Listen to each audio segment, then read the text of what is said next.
Mapagpalang araw sa ating lahat mga kapalaboy, mga totoo mga inday, kaway-kaway! Ayan, sa araw po na ito, andito po tayo sa Surala, South Cotabato, sa farm po ni Sir Nonoy.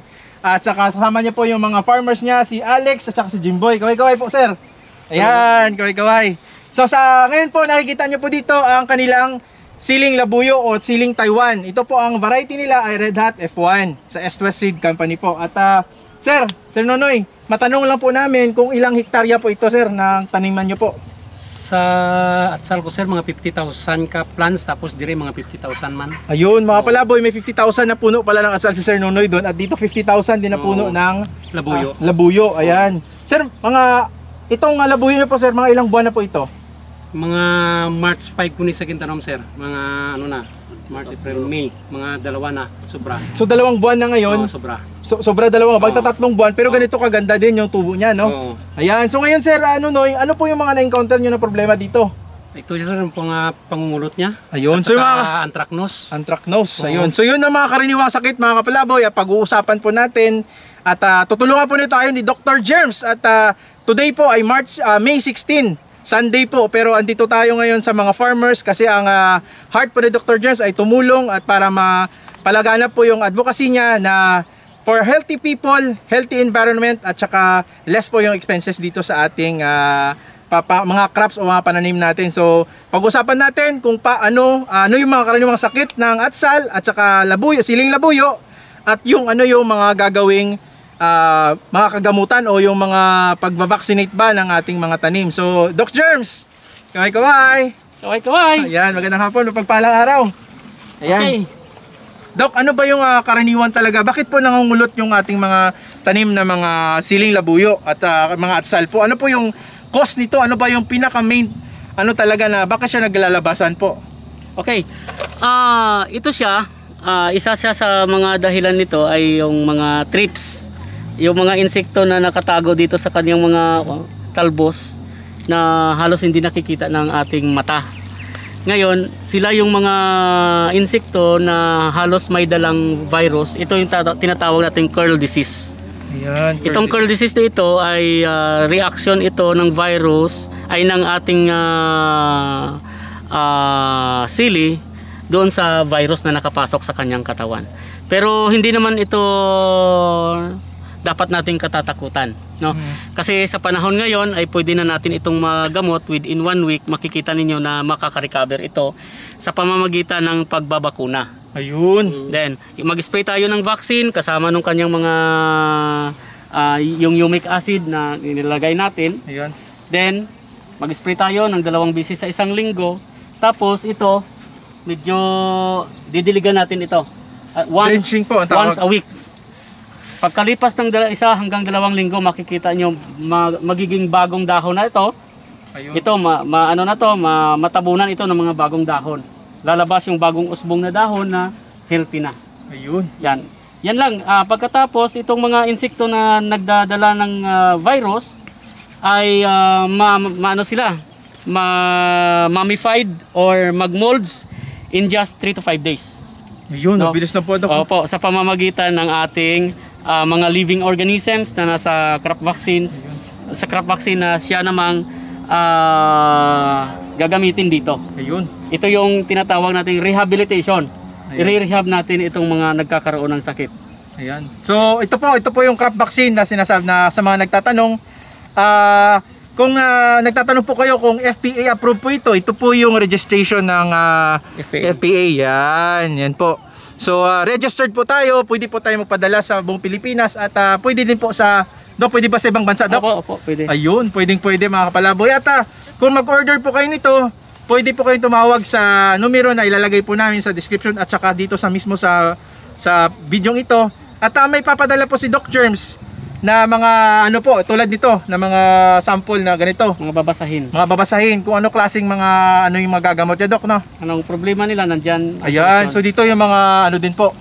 Mga sukat. Natural na solusyon.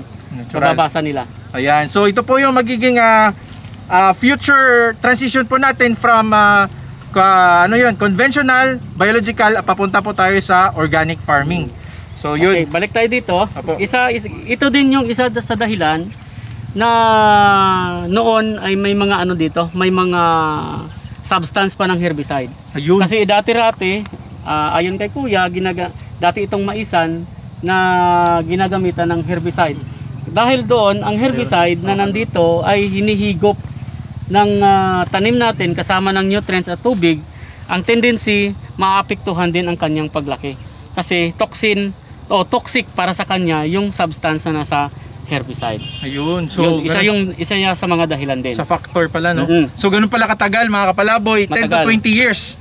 Hindi pa siya nawawala dyan sa lupa. At nagtataka kayo, bakit pagtanim nyo, maganda naman. Pero pagkalaunan, biglang nagkakaroon ng ganitong mga sakit. Ito yung mga late reactions na mangyayari pagka nagamit siya ng todo talaga yung mga pananim ninyo nung mga nakaraang mga taon pa, no? Kasi humina ang resistensya ng tanim. Ayun. Wala na siyang kakayahan para lumaban sa tinatawag nating environmental problem, Ayun. mga pest and diseases natin. So, yun. Kaya ang gagawin natin, i-increase natin yung kanyang resistance sa pamamagitan ng pagbabakuna. Natural na pagbabakuna gamit ng ating crop vaccine. Ayun. So, ayun. Makaka-recover ito. Sir Nonoy, excited na ba kayo gamitin tong crop vaccine, Sir Nonoy? Excited sir eh. Ayan, si Sir Nonoy po ay isa nating napaka-supportive na followers po at sa subscribers sa YouTube sa Pinoy Palaboy, ano? At maraming salamat sir at napaunlakan kami dito sa farm nyo. Salamat sir. Marami pong natutunan naman yung mga farmers natin dahil kay Doc Germs. Talagang ni Doc Germs, napakabait po, no? Pumunta dito kahit Sunday, sir, no? Opo sir. Ayan. Sir, ano masasabi mo, sir, sa ano nyo po sa crop vaccine na nakano na kayo? Naka-avail? Nahalipay gid sir kay masolusyonan ng akon nga nga pangungulot ka tanom. Ayun. So, mag-apply na po kayo agad-agad? Bukas po mag-apply na po ako. Ayun. Sundin nyo lang po yung mga ano natin, no? Ng mga, andyan, mga procedure. Meron ng kopya. Diretso na. Opo, sir. Ayos, ayos. Doc Germs, ito po, mayroon po mga kakaunti na mga nagsa-start pa lang po na anthracnose. Ano po yung mga preventative measure natin dito para hindi siya dumami, Doc? Okay, ito yung ang gagawin natin, tatanggalin natin itong mga infected na mga bunga. Ayan. At saka ilalagay natin siya sa isang lalagyan at dadalhin sa labas, pwedeng sunugin. Yun. Para hindi nakakalat. Yung mga nahuhulog, dapat tatanggalin natin. Kasi babalik sa lupa, isa sa mga mga dahilan na babalik naman siya, aakyat naman sa balik sa ating halaman. Pag nahulog po sa lupa. Pag nahulog sa lupa. Ayan. Yung mga mikrobyo na nandito, babalik na lang, pabalik-balik na lang ang gagawin niya. Kaya ang kailangan, tanggalin ito siya at saka, yun, spray lang tayo ng ating biological control, yung crop vaccine, maaayos na rin yan. Ayun. Doc, parehas lang din po ba? Same lang din ba sa atsal? Lahat ng mga sili family, kamatis at saka iba pa mga gulay, pwede natin siyang yun pa rin yung formula na dapat natin gawin. Ayan. So yun lang mga kapalaboy, napakasimple lang pala. So mag-mix tayo ng mag-spray tayo ngayon para at least nandito si Doc. I-explain niya sa inyo pa isa-isa at saka ilalagay talaga ni Doc kung ano yung mga ilalagay sa isang knapsack na sprayer, no? So yun, punta tayo dito at mag-mix tayo. Ayan.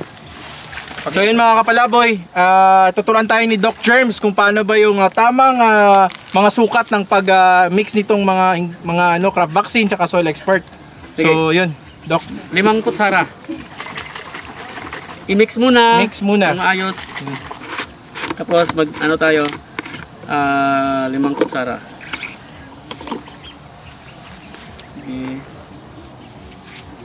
Silyado yan. Silyado. Ayun. 5 kutsara.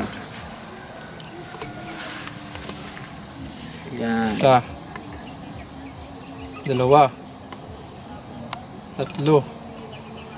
4, 5. Ayun. Tapos ito, Yan ang soil expert po ay isang kutsara. Isang kutsara.